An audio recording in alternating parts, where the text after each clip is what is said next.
নমস্কাৰ নতুন এটা ভিডিঅ'লৈ আপোনালোকক পুনৰ স্বাগতম জনাইছোঁ। আজি এইটো ভিডিঅ'ত ডাক বিভাগত মুকলি হোৱা 21,000ৰো অধিক পদসমূহৰ বাবে আপুনি কিদৰে ঘৰতে বহি আবেদন কৰিব পাৰিব সম্পূৰ্ণ প্ৰক্ৰিয়াটো দেখুৱাই দিম।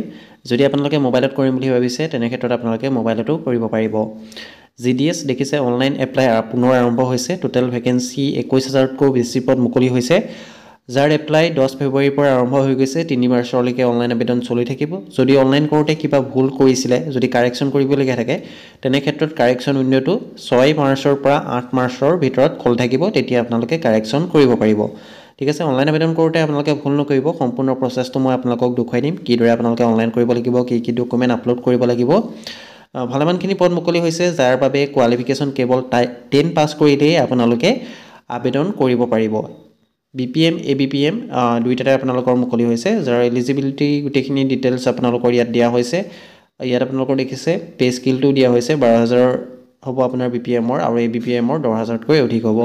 এইখিনি আপোনালোকৰ দিয়া হৈছে। এলিজিবিলিটি ক্ৰাইটেৰিয়া 18 বছৰতকৈ অধিক হ'ব লাগিব, 40 বছৰৰ ভিতৰত হ'ব লাগিব।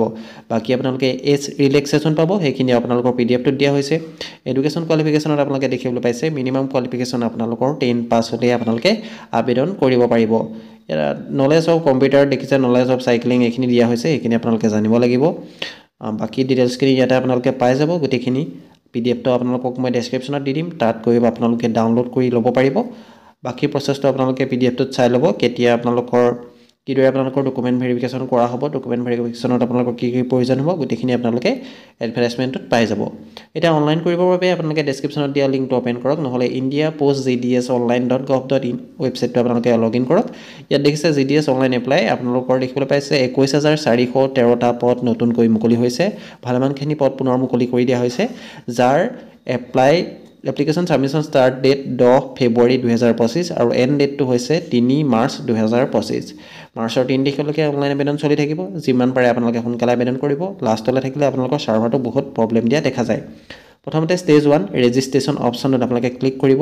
পোনপ্ৰথমতে আপোনালোকে ৰেজিষ্ট্ৰেশ্যন প্ৰক্ৰিয়াটো কমপ্লিট কৰি ল'ব লাগিব, তাৰপাছতহে আপোনালোকৰ ফৰ্মখন খোল খাব।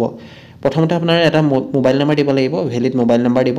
তাৰপাছত ভেলিডেট মোবাইল নাম্বাৰ অপশ্যনটোত যেতিয়াই ক্লিক কৰিব, যিটো মোবাইল নাম্বাৰ আপুনি ফিল আপ কৰিছে তাত এটা OTP যাব। OTPটো আপোনালোকে শুদ্ধকৈ ফিল আপ কৰিব লাগিব। OTPটো আপোনালোকে ভালদৰে চাই ল'ব, য'ত আপোনালোকৰ নাম্বাৰ আৰু লেটাৰ দুইটাই চেণ্ড হয়, সেইবাবে আপোনালোকে ভালদৰে চাই পেলাই OTPটো শুদ্ধকৈ ফিল আপ কৰি ছাবমিট OTP অপশ্যনটোত ক্লিক কৰি দিব। ছাবমিট OTP অপশ্যনত ক্লিক কৰি দিয়াৰ লগে লগে দেখিছে মোবাইল নাম্বাৰ ভেৰিফাইড ছাকচেছফুল। তাৰপাছত আপোনালোকে এটা ইমেইল ID ফিল আপ কৰিব লাগিব। ইমেইল IDটো আপোনালোকে শুদ্ধকৈ ফিল আপ কৰিব, যিহেতু ইমেইলতো OTPটো যায়। ইমেইল IDটো ফিল আপ কৰি হোৱাৰ পাছত ভেলিডেট ইমেইল OTP অপশ্যনত ক্লিক কৰিব। ভেলিডেট ইমেইল অপশ্যনত ক্লিক কৰি দিয়াৰ লগে লগে আপোনাৰ ইমেইল IDটোত OTP এটা চেণ্ড কৰা হ'ব, যিটো একেই আপোনাৰ নাম্বাৰ আৰু লেটাৰ দুইটাই থাকিব।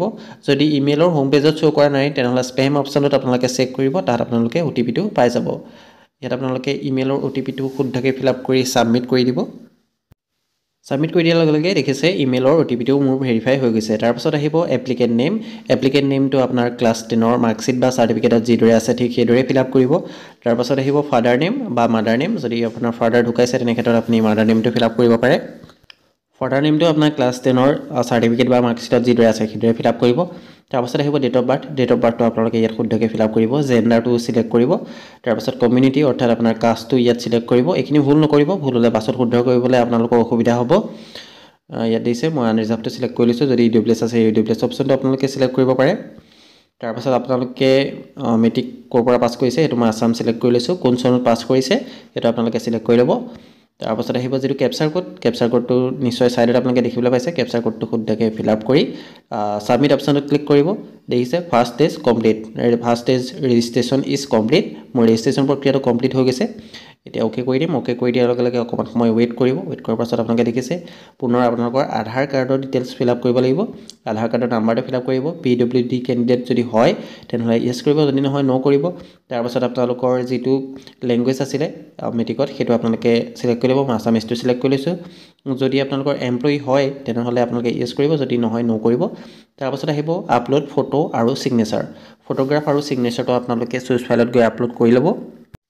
দিছে ফটো আৰু সিগনেচাৰ আপলোড কৰা হৈ গৈছে মোৰ তাৰ পাছত মই সাবমিট অপচনত ক্লিক কৰিম সাবমিট অপচনত ক্লিক কৰাৰ পাছতে এবাৰ প্ৰিভিউ কৰিবলৈ আহিব ডিক্লেৰেশ্যনটো টিক মাৰ্ক দি মই পুনৰ সাবমিট কৰি দিম সাবমিট কৰি দিয়াৰ লগে লগে ফৰ্মখন মোৰ সাবমিট হৈ যাব এটা ৰেজিষ্ট্ৰেশ্যন নাম্বাৰ জেনেৰেট হ'ব যিটো নাম্বাৰ মই কপি কৰি লৈছোঁ তাৰ পাছত পুনৰ কন্টিনিউ টু এপ্লাই অপচনটোত আপোনালোকে ক্লিক কৰিব কন্টিনিউ টু এপ্লাই অপচনটো ক্লিক কৰাৰ পাছতে ইয়াত চাৰ্কল এপ্লাই ফৰ সেইটো মই আসাম সিলেক্ট কৰিছোঁ পুনৰ সাবমিট কৰিম সাবমিট কৰাৰ পাছতে আপোনালোকৰ ইয়াত যেটো মোবাইল নম্বৰ আপুনি ফিল আপ কৰিছে সেই মোবাইল নম্বৰত এটা ওটিপি যাব ওটিপিটো শুদ্ধকৈ ফিল আপ কৰিব তাৰ পাছত পুনৰ আপোনাৰ যেটো ক্যাপচাৰ কোড দিয়া হৈছে ক্যাপচাৰ কোডটো আপোনালোকে শুদ্ধকৈ ফিল আপ কৰি নেক্সট অপচনটোত আপোনালোকে ক্লিক কৰি দিব ওটিপিটো আপোনালোকে শুদ্ধকৈ ফিল আপ কৰি ক্যাপচাৰটো ফিল আপ কৰি নেক্সট অপচনটোত ক্লিক কৰি দিব অলপ সময় লোডিং হ'ব তাৰপিছত ইনকাৰেক্ট যদি ওটিপিটো আপোনালোকে চাই ল'ব যেটো মই কৈছোৱেই তাত নাম্বাৰ আৰু লেটাৰ দুইটাই যায় স্মলত আছে নে কেপিটেলত আছে সেইটো চাই ল'ব আপোনালোকে যেটো ওটিপিটো ভুল হৈ গৈছিলে মই পুনৰ ফিল আপ কৰি লৈছোঁ তাৰপিছত নেক্সট অপচনটো মই ক্লিক কৰি দিয়াৰ লগে লগে যেটো মোৰ এড্ৰেছৰ ডিটেইলছ আছে এড্ৰেছৰ ডিটেইলছখিনি মই ফিল আপ কৰিব লাগিব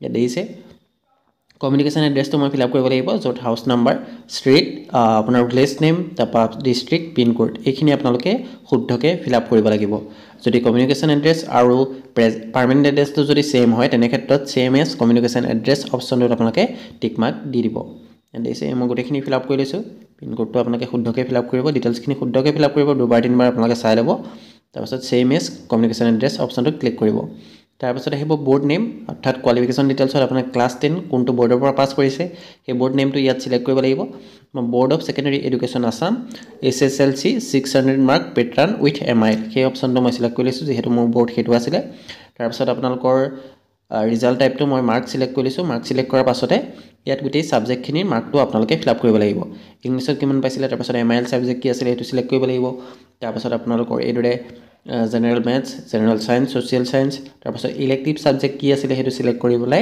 গোটেইকেইটা সাবজেক্টতে আপুনি ক্লাছ 10ত কিমান পাইছিলে এই গোটেই মাৰ্কখিনি আপোনালোকে ইয়াত ফিল আপ কৰিব লাগিব কেৱল ক্লাছ 10ৰ মাৰ্কখিনি ফিল আপ কৰিব দেখিছে হাই সেকেন্ডাৰীটো ফিল আপ কৰি নিদিব আপোনালোকৰ ইয়াত ক্লাছ 10ৰখিনিহে ফিল আপ কৰিবলৈ কোৱা হৈছে ইলেক্টিভটো মই সিলেক্ট কৰি লৈছোঁ যেটো মোৰ হিন্দী আছিলে হিন্দীটো সিলেক্ট কৰি ইয়াত মই মাৰ্কটো ফিল আপ কৰি দিম মাৰ্কখিনি ফিল আপ কৰি হোৱাৰ পাছত পুনৰ মই সেভ এণ্ড কন্টিনিউ অপচনটো ক্লিক কৰিম save and continue option click কৰাৰ পাছত ওকে কৰি দিম ওকে কৰি দিয়াৰ পাছতে মোৰ যেটো প্ৰিফাৰেন্স আছে প্ৰিফাৰেন্সখিনি মোৰ সিলেক্ট কৰিবলৈ আহিব ইয়াত দেখিছে তললৈ আহিব তললৈ অহাৰ পাছত আপোনালোকে সিলেক্ট ডিভিজন এপ্লাই ফৰ ইয়াৰ পৰা মই ডিভিজনটো সিলেক্ট কৰিব লাগিব শিৱসাগৰ ডিভিজনটো সিলেক্ট কৰিলে তাতে আপোনালোকৰ যোৰহাটৰ গোলাঘাটৰ এইখিনিও পাই যাব আপোনালোকে ডিভিজনটো সিলেক্ট কৰাৰ আগতে ভালকৈ চাই ল'ব আপুনি কোনটো ডিভিজনত পোষ্ট প্ৰিফাৰেন্সখিনি দিব বিচাৰে দেখিছে মই ডিব্ৰুগড়টোকে সিলেক্ট কৰি দেখুৱাই দিছোঁ আপোনালোকক তাৰপাছত আহি যাব এইদৰে গোটেই ডিভিজনখিনি লগতে অফিচ নেম ইয়াত আপোনালোকে 1 2 3 4 কে এনেকৈ প্ৰিফাৰেন্সখিনি দিব পাৰিব চাই ল'ব আপোনালোকৰ আনৰিজাৰ্ভড মুকলি হৈছে নে পোষ্ট OBCত হৈছে সেইখিনি আপোনালোকে এবাৰ চাই ল'ব তাৰপাছত আপোনালোকে ইয়াত এইদৰে আপোনালোকে প্ৰিফাৰেন্সখিনি দি দিব 10টামান প্ৰিফাৰেন্স আপোনালোকে দি দিলে হৈ যাব তাৰপাছত সেভ এণ্ড প্ৰচিড অপচনত ক্লিক কৰিব ওকে কৰি দিব ওকে কৰি দিয়াৰ পাছতে আপোনালোকৰ দেখিছে ডাটা সাবমিট সাকসেসফুলি এতিয়া মই পেমেন্ট কৰিব লাগিব যেহেতু মেল ক্যান্ডিডেট সকলে 100 रुपीस পেমেন্ট কৰিব লাগিব দেখিছে ইয়াত আহি গৈছে 100 रुपीस পেমেন্ট কৰিবলৈ মেক পেমেন্ট অপচন ক্লিক কৰিলে আপোনালোকৰ পেমেন্টৰ পেজটো খোল খাব যিসকল ফিমেল ক্যান্ডিডেট তেওঁলোকে পেমেন্ট কৰাৰ কোনো প্ৰয়োজন নাই তেওঁলোকে এটকাও পেমেন্ট কৰিব নালাগে মেক পেমেন্ট অপচনটো ক্লিক কৰি দিয়াৰ লগে লগে আপোনালোকে ডেবিট কাৰ্ড বা যদি ফোন পে গুগল পে এনেকুৱা ধৰণৰ এপ ইউজ কৰে তেনেহলে কিউআৰ স্কেন কৰিও আপোনালোকে পেমেন্ট কৰিব পাৰিব বা ইউপিআই থ্ৰুদিও আপোনালোকে পেমেন্ট কৰিব পাৰিব পেমেন্ট কৰি দিয়াৰ লগে লগে আপোনালোকৰ যিখন একনলেজমেন্ট আছে সেইখন জেনাৰেট হৈ যাব এইদৰে অতি সহজতে ইন্ডিয়া পোষ্ট জিডিএছৰ বাবে আপোনালোকে অনলাইন আবেদন কৰিব পাৰিব যদি অনলাইন কৰোঁতে কিবা অসুবিধা পায় তেনেহলে কমেন্ট কৰি জনাব হোৱাটছআপ গ্ৰুপৰ লিংক হোৱাটছআপৰ নাম্বাৰৰ লিংকটো মই ডেসক্ৰিপচনত দি দিম তাতো জয়েন হৈ আপোনালোকে মোক মেছেজ কৰিব পাৰে বা আপোনালোকে যদি কাৰোবাৰ কৰি দিবলগীয়া থাকে অনলাইন আবেদন তেনেহলে আপোনালোকে মোৰ লগত যোগাযোগ কৰিব পাৰিব ধন্যবাদ আজি ভিডিওটো ইমানে আছিল ভিডিওটো চাই যদি আপোনালোক অলপ হলেও উপকৃত হৈছে চেনেলটো সাবস্ক্ৰাইব কৰিবলৈ নাপাহৰিব ধন্যবাদ